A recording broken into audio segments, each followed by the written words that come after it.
Hey everybody, welcome to Let's Get Learned. Today we're going to be talking about the book by Robert Greene called The Art of Mastery. So let's go.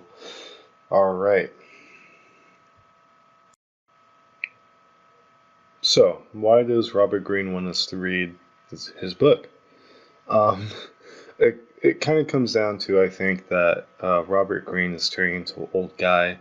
And when old guys get old, they look at the generations behind them and they get scared because they don't see them as being able to um, live up to the standards of their generation, right? And this is something that Robert Greene is actually self-aware of. He talks about it in multiple different books, but he's afraid that the younger generations, because of technology and stuff, they don't want to master anything anymore.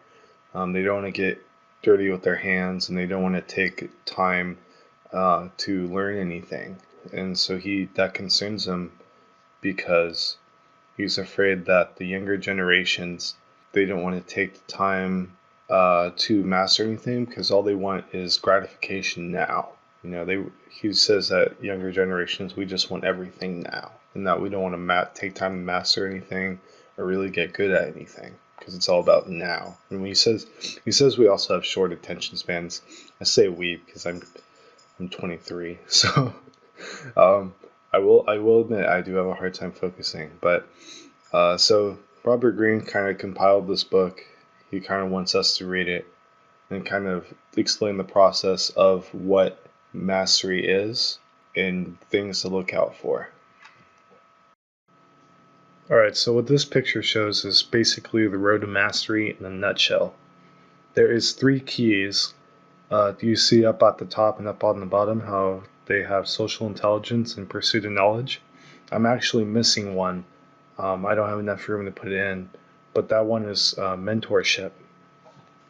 And then there's 5 stages. So there's 3 keys to get the mastery, and there's 5 stages. I'm going to explain the keys first.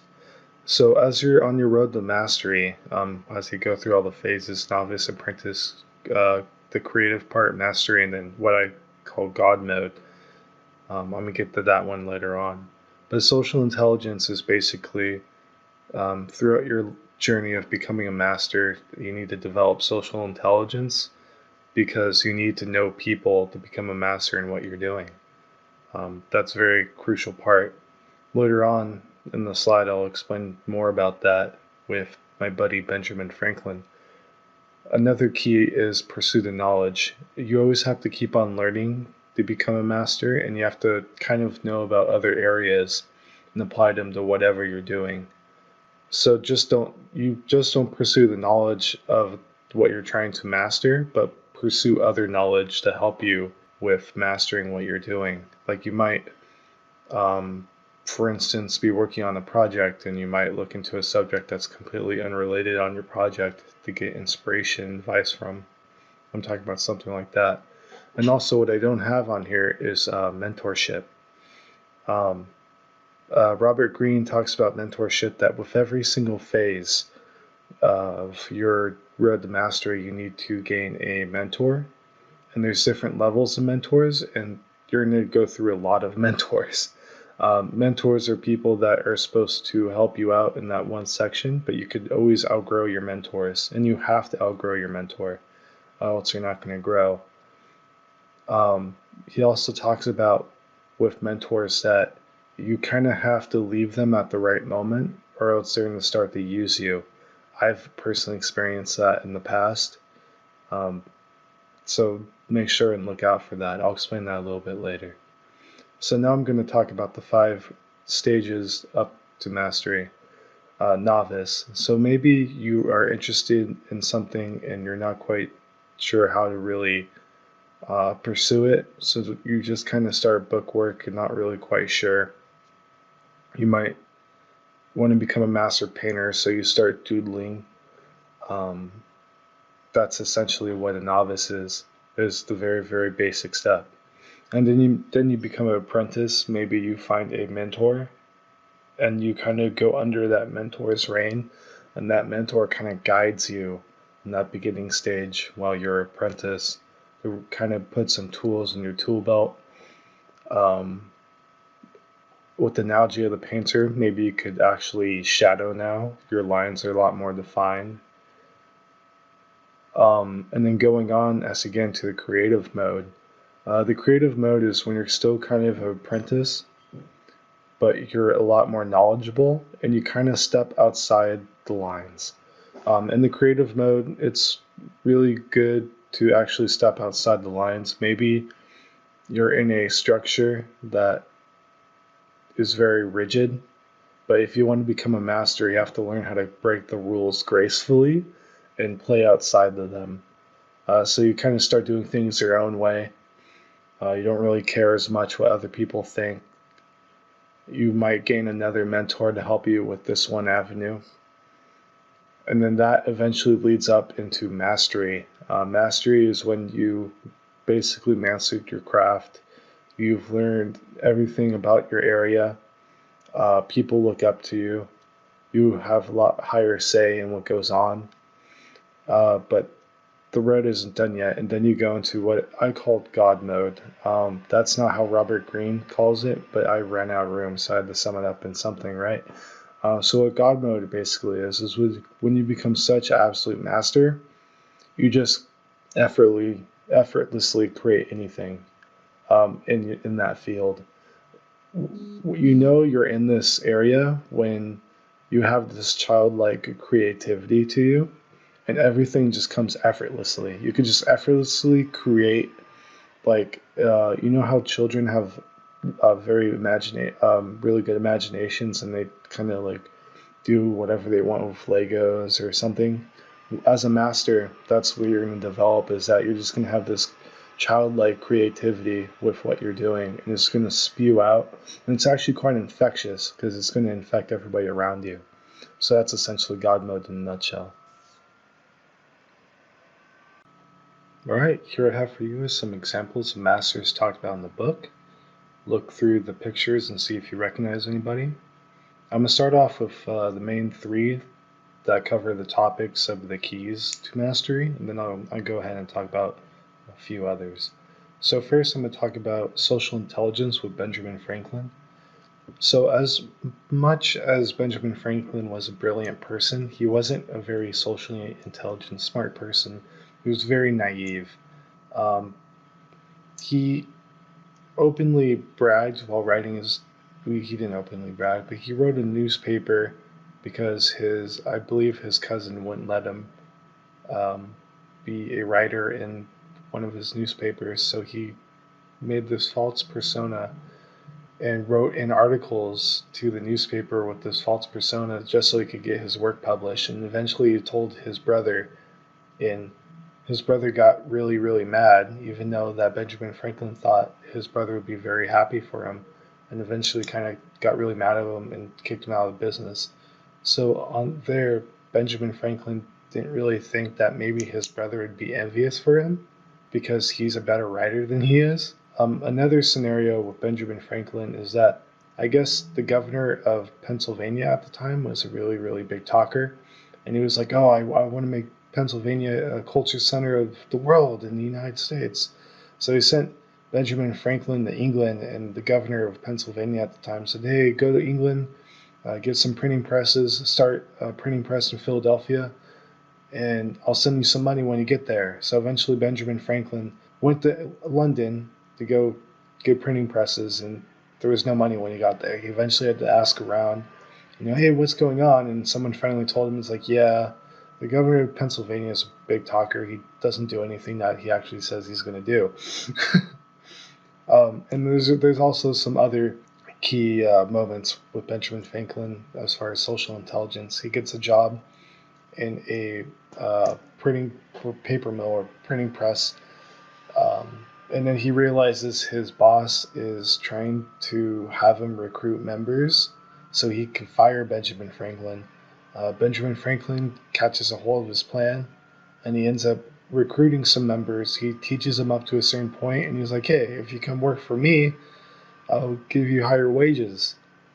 So it was a pretty rough start with Benjamin Franklin with social intelligence, but he eventually learned it over time and actually served him very well in his political career up to the point where he was the U.S. ambassador to France. So he really helped USA and France relationship get together, and he was also a social icon in France as well. So he was really bad at social intelligence, but he eventually learned it over time, and it really helped him in his political career. So with mastery, I'm going to talk about Hakuin. If you can't spot him out in the picture, he is right underneath Albert Einstein.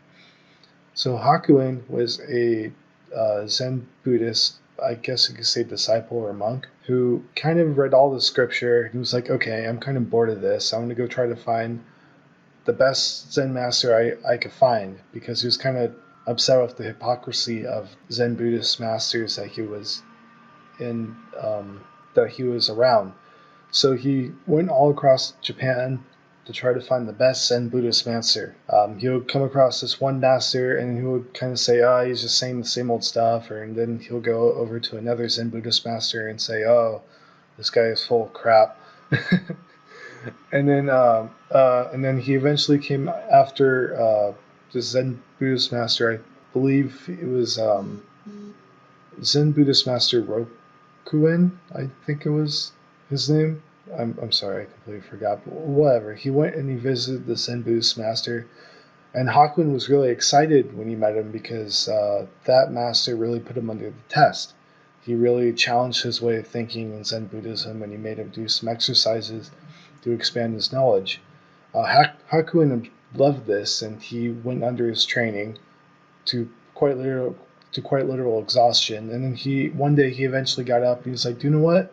I'm over it. He isn't the best Zen Buddhist master anymore." So he eventually left the master that he was under at that time. Alright, thanks for listening to my video, my presentation. It's only getting better from here, folks.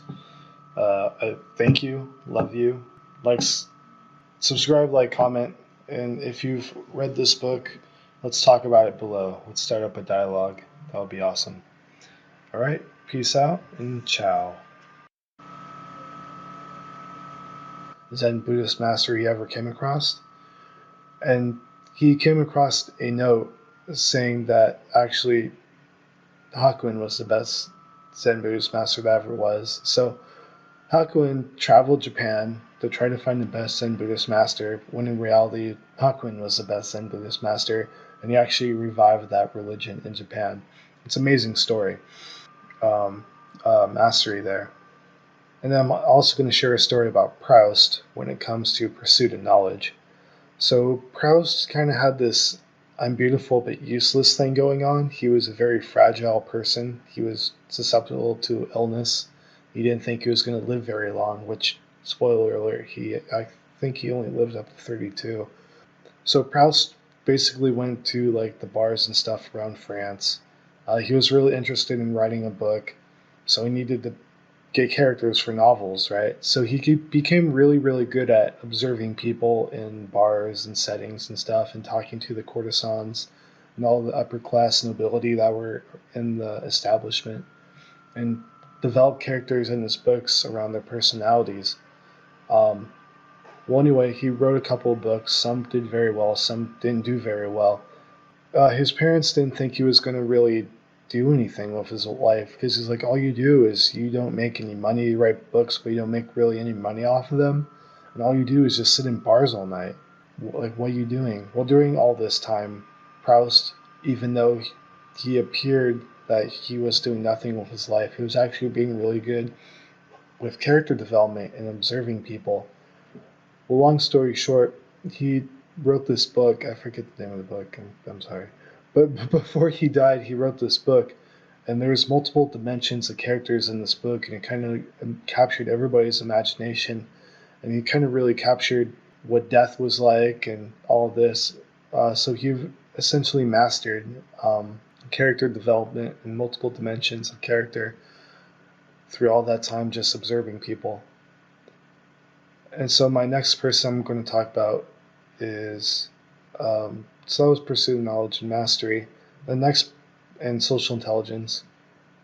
So I'm going to talk about Alexander the Great. Is kind of a weird case study that it kind of goes to show that if you have a really over-encouraging mother and a really good mentor, you could conquer Macedonia to the Hindu Kush Mountains, both literally and figuratively. Alexander the Great's mom thought the world of him, and she was like, Alexander, you're going to be the greatest person alive. You're destined for greatness. You're going to become a god amongst gods. So she really instilled that into him, that, you have a destiny to fulfill. So Alexander grew up listening to all that, and he believed it, right? He's like, I am the chosen. So, and then eventually that gets teamed up with Aristotle. Aristotle mentors Alexander the Great, kind of chisels his knowledge and Alexander's knowledge, and then with both encouragement from his mom and the knowledge from Aristotle, Alexander the Great was able to conquer from Macedonia up till the Hindu Kush Mountains. And then another one I'm going to talk about is Santiago Tavara.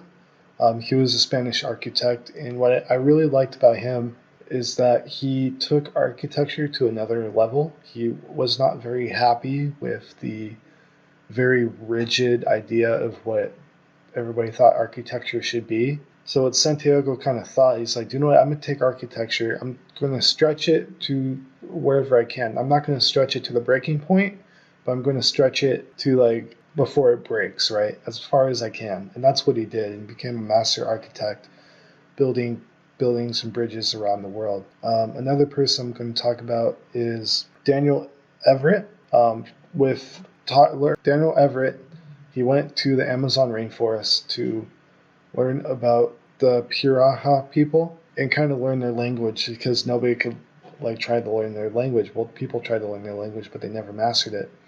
So what Daniel Everett did is he kind of took himself inside, and he kind of it kind of shows you that people have a tendency to look at things from the outside, but what Daniel Everett did is he actually put himself in the culture of the people and how they think.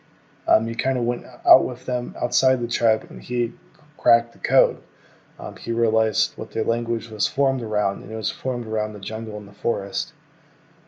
So that's a really good example of, don't try to fix things or examine things from the outside in, but examine things from inside.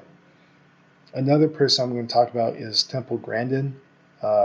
She obviously learned observation with, the whole, cattle's be snug so they feel secure type thing. But another thing that they talk about with Temple Grandin is that when she was doing her speeches across the country, is that what she did is that people didn't like listening to her because she was very rigid and she was kind of aggressive. So what she had to learn is that she had to appeal to her audience if people wanted to listen to her.